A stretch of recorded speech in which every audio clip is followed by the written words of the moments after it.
સંતરામ મહારાજ કી જય।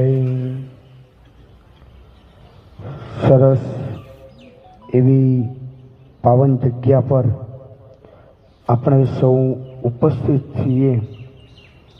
અમે તો નડિયાદથી આવીએ છીએ, એટલે નડિયાદમાં અખંડ જ્યોતિના આશીર્વાદ સાથે આજે કરમસદની અંદર પણ આજે એ જ જ્યોતના દર્શન કરવાનો અવસર પ્રાપ્ત થયો। અમારા ભાવેશભાઈને તો એક જ ભાવ છે, અમને જુએ એટલે એમનો આનંદ ડબલ થઈ જાય। ભાગવત કથાની અંદર કેટલું ફળ હશે કે જો એક વાર શ્રવણ કરવાથી આપણી કેટલી પેઢીઓ આમાં તરી જતી હોય છે આપણને ખબર છે। 7 પેઢીઓ તો કદાચ મને ખબર છે,